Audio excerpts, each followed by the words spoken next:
주님께서 여러분과 함께 또한 사제의 영과 함께 마르코가 전한 거룩한 복음입니다. 주님 영광 받으소서. 그때 예수님께서 유다 지방과 요르단 건너편으로 가셨다. 그러자 군중이 다시 그분께 모여들었다. 그래서 예수님께서는 늘 하시던 대로 다시 그들을 가르치셨다. 그런데 바리사이들이 와서 예수님을 시험하려고 남편이 아내를 버려도 됩니까? 하고 물었다. 예수님께서 그들에게 모세는 너희에게 어떻게 하라고 명령하였느냐? 하고 되물으시니 그들이 이혼장을 써주고 아내를 버리는 것을 모세는 허락하였습니다. 하고 대답하였다. 그러자 예수님께서 이르셨다. 너희 마음이 완고하기 때문에 모세가 그런 계명을 기록하여 너희에게 남긴 것이다. 창조 때부터 하느님께서는 사람들을 남자와 여자로 만드셨다. 그러므로 남자는 아버지와 어머니를 떠나 아내와 결합하여 둘이 한 몸이 될 것이다. 따라서 그들은 이제 둘이 아니라 한 몸이다. 하느님께서 맺어주신 것을 사람이 갈라놓아서는 안 된다. 집에 들어갔을 때 제자들이 그 일에 관하여 다시 묻자 예수님께서는 그들에게 말씀하셨다. 누구든지 아내를 버리고 다른 여자와 혼인하면 그 아내를 두고 간음하는 것이다.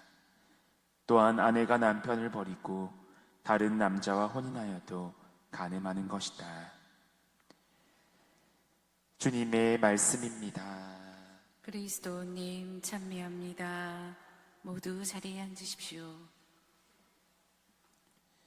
찬미 예수님, 네, 오늘 우리가 들은 말씀은 혼인성사 때 자주 듣는 복음 말씀입니다.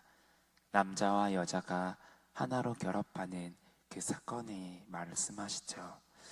그런데 오늘 복음 첫 번째를 보면 이렇게 나오죠. 남편이 아내를 버려도 됩니까? 여기 계신 분들은 대부분 자매님들이시죠. 이 말씀을 들으면 어떤 생각이 들어요? 지가 뭔데 버려? 내가 먼저 버려? 약간 이런 생각이 드시나요? 네, 그런 생각은 안 될 겁니다. 오늘 저는 이 복음, 서로가 하나됨에 대해서 바라볼 때 저는 수요일에 들었던 복음 말씀이 계속 떠올랐습니다. 우리를 반대하지 않는 이는 우리를 지지하는 사람이다. 그래서 이 말씀에 먼저 이야기하려고 합니다. 저도 사제로서 이 여정을 걸어간 지 만 5년이 되어 갑니다. 사목을 하면서 행복하고 기뻤던 일도 있었지만 힘들고 어려운 부분도 있었던 것도 사실입니다. 그래서 어려운 일이 생겼을 때 선배 신부님을 찾아간 적이 있었는데 그 신부님께서 저에게 해주셨던 말이 기억이 납니다.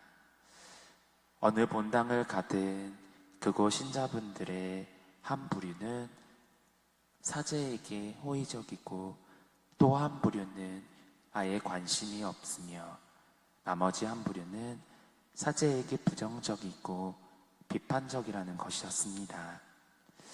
그 말을 들었을 때 어느 정도 공감이 되었습니다.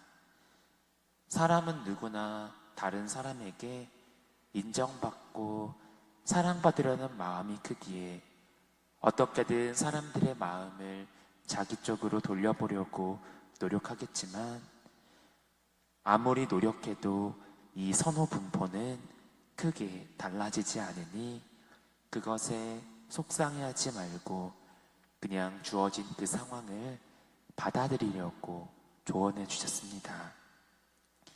억지로 무리해서라도 모든 이에게 지지받는 사제가 되려고 애쓰다 보면 나아갈 방향을 잃기 쉽기 때문입니다.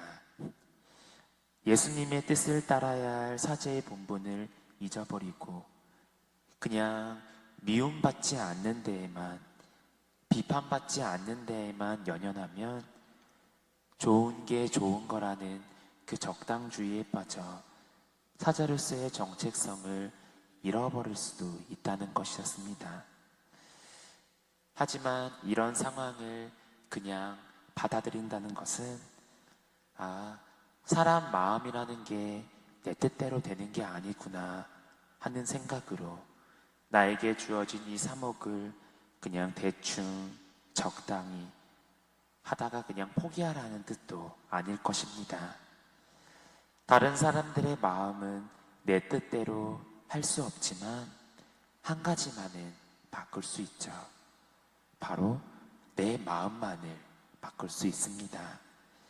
열심히 노력하면 나의 생기는 그런 마음들을 내 뜻을 바꿔나갈 수 있다는 겁니다.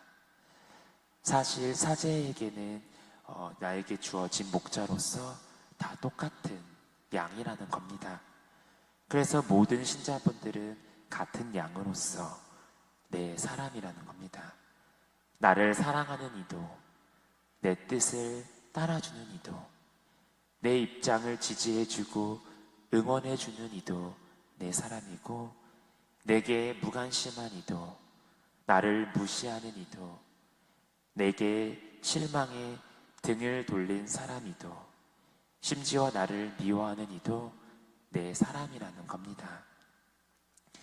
우리가 자녀들과 함께 있을 때 자녀가 자기를 미워한다고 해서 너는 내 자녀가 아니다 라고 할 부모가 없듯이 저 또한 그래야만 하는 것이죠.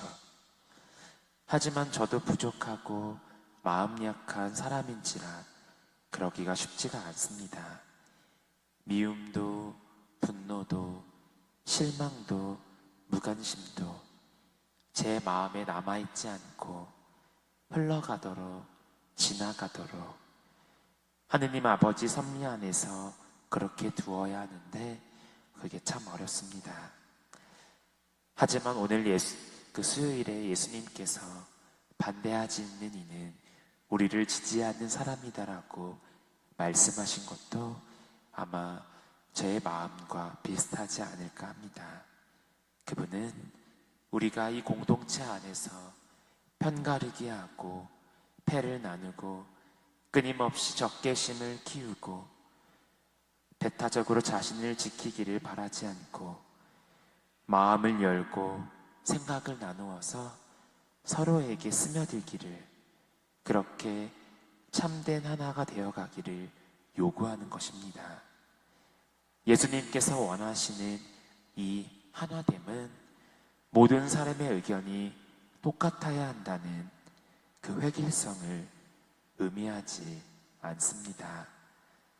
서로의 다름을 존중하면서 그 다양함을 간직한 채 하늘나라의 여정을 걸어가는 것입니다.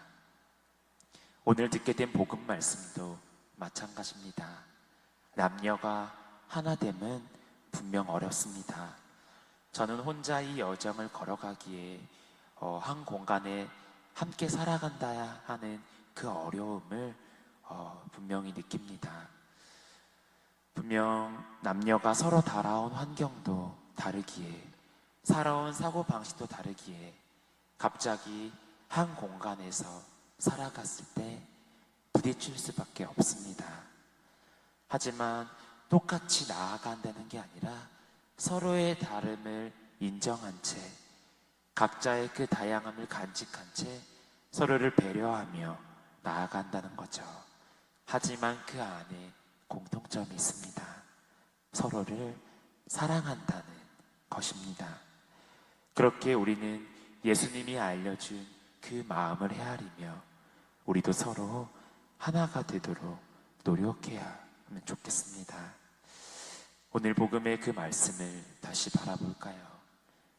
하느님께서 맺어주신 것을 사람이 갈라놓아서는 안 된다. 하느님께서 사람을 남자와 여자로 서로 다르게 만드신 것은 다름을 이유로 편을 가르며 차별하라고, 나와 다른 일을 내 욕심을 위한 도구로 삼으라고 그러신 것이 아닙니다.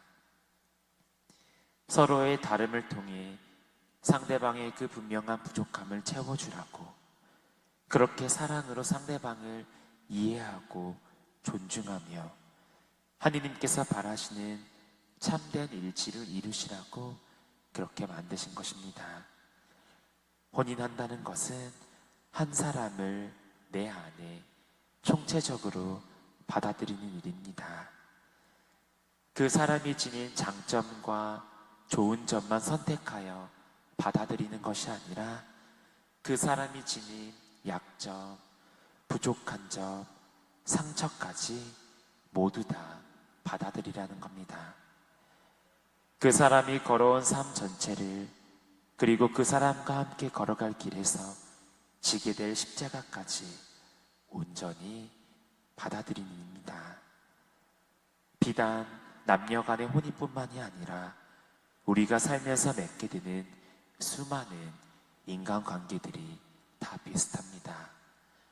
저와 신자분들과의 관계, 신자분들끼리 만나는 신자분들끼리의 관계에서도 마찬가지죠.